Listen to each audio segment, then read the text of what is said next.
No, you want to host? Yeah. This is, yeah. It gets bright, don't it? Real bright. So go ahead, tell the people about what you want to talk about on the show today.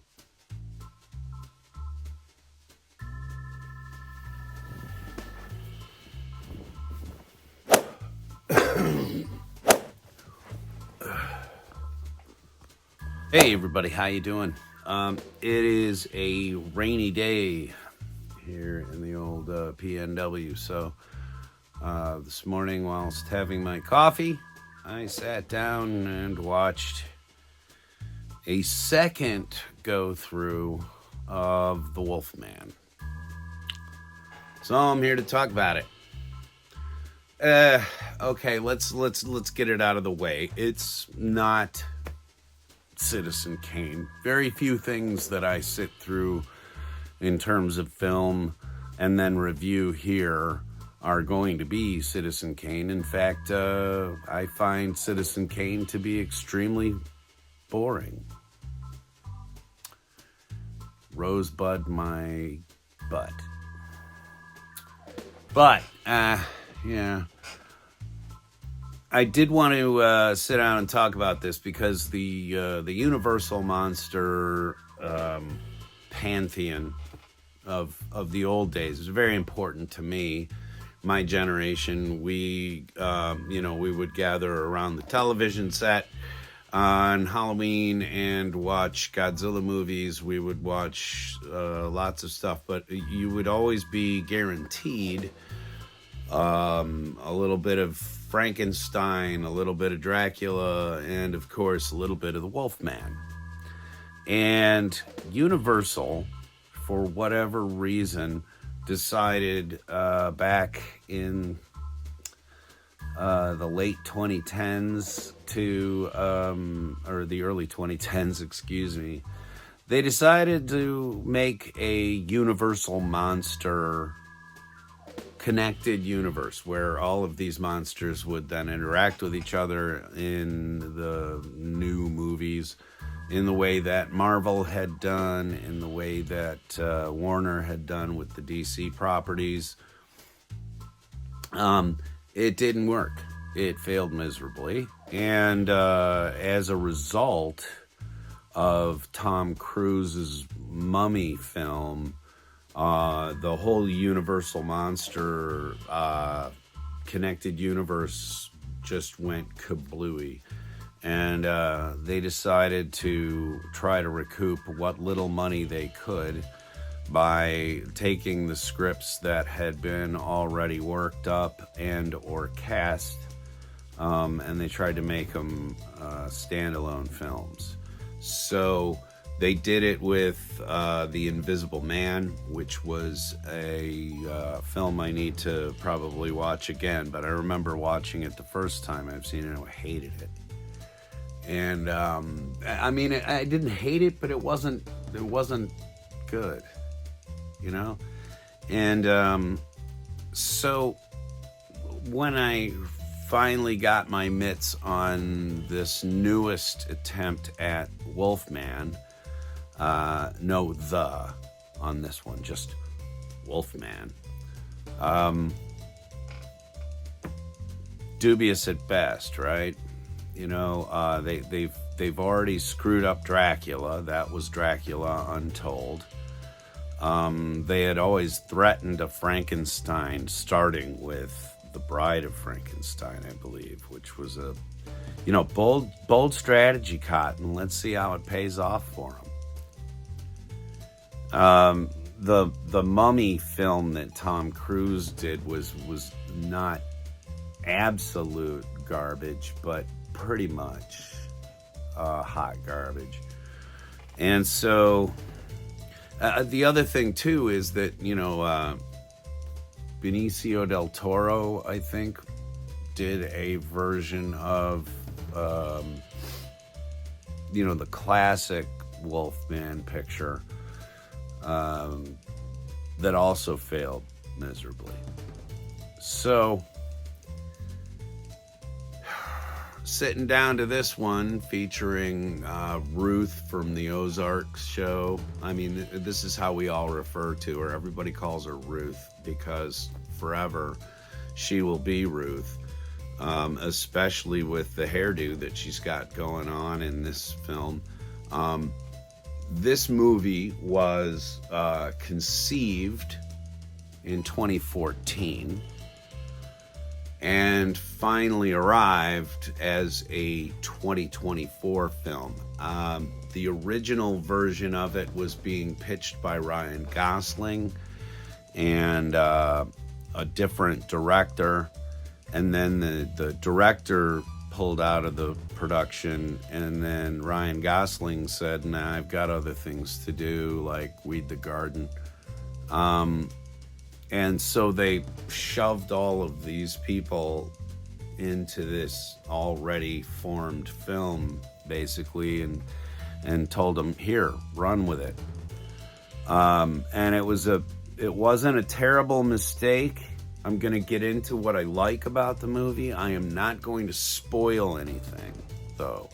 So when I do these movie reviews and stuff, I just try to tell you whether or not I liked it enough to sit through it 3 times, which is my usual routine. I will watch something at least 3 times to make sure that I'm kind of getting my feelings right about it. So you can tell by how bad somebody wants out of something by how high they rub their forehead when asked about it, right? You know, this is a Jerry Seinfeld thing. How much did I dislike this film? Well, you know.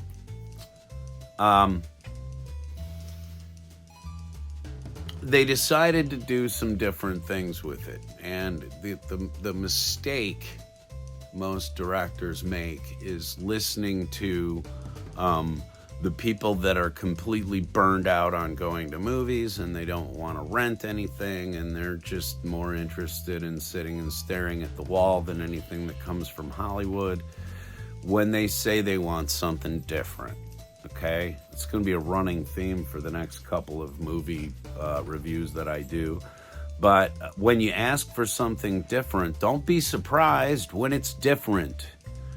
And so in this case, they take the overall concept of a werewolf or the Wolfman, and they kind of go more with a Native American legend of how a dark force gets into a person's soul and begins to transmute them into a dog or wolf sort of looking form.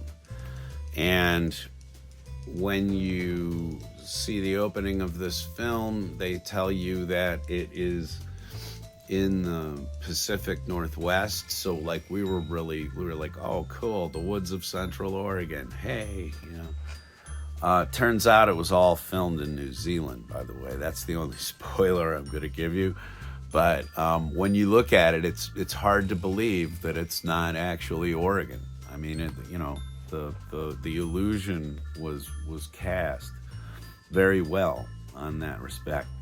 But there's a lot of long moments in the film where people just sit there and stare blankly at each other and have low monotonic conversations about how their relationships are failing.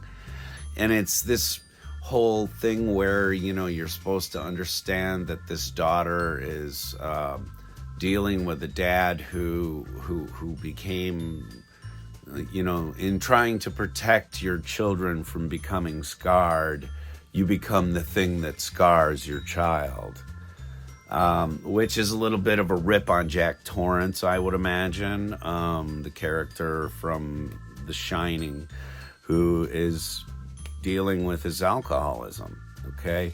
But they never really get into it much, but there's this tension between Ruth and her husband and their daughter over something that happened. You know, but he's making up for it. He's being a better man. And of course, at some point, there is a infection given to him, and he begins to undergo these changes, which are really interesting from the standpoint that they did them almost all with practical effects. They did just about everything in this film with real old school kind of 80s, 90s sensibilities in terms of the look of it.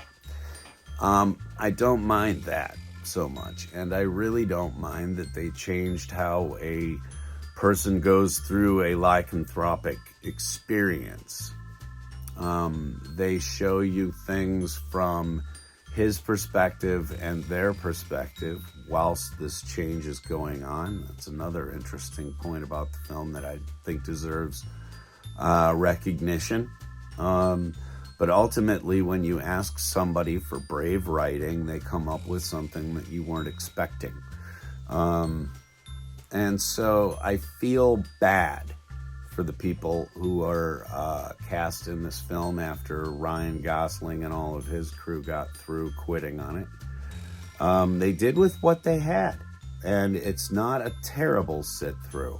From the standpoint of the practical effects and the whole change element that you kind of go through with the main character, it's deserves to be seen for that.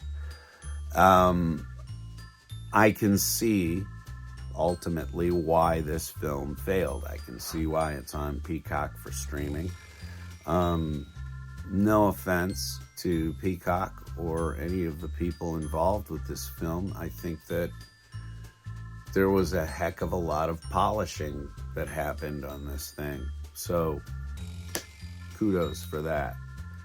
But also I can see why this film would not ever work in terms of a continuing monster universe, you know? So, it's good that it's a standalone film. When you're looking at this, don't think about the Universal monsters. Don't think about Dracula. Don't think about Frankenstein.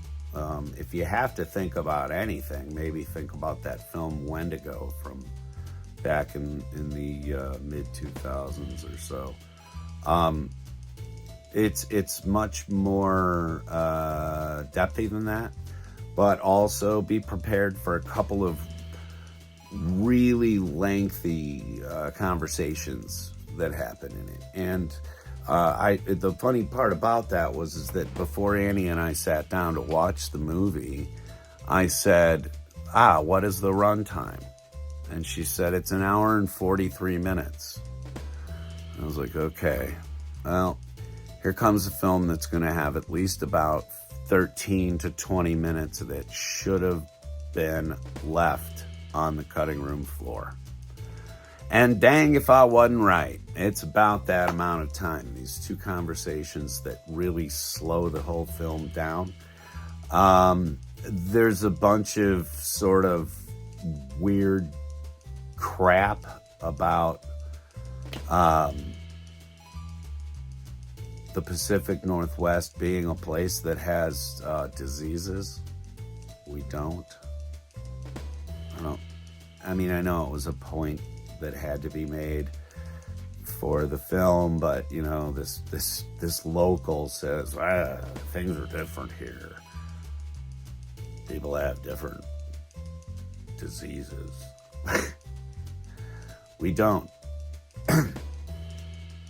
have diseases.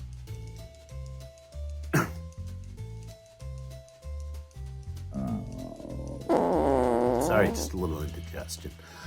All right. I gotta go, folks, but thanks for coming around here to Monkey Shine Lab. If you like what you see, please hit the little red button, subscribe button down below.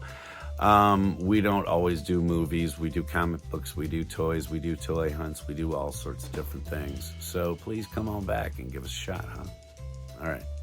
I'm off to watch another film 3 times just to see if it's worth telling you you should watch it once. Right here on Monkey Shine Lab. Thanks a lot, everybody. Bye. All right, man. You want the chair back, or you just... You're good right there.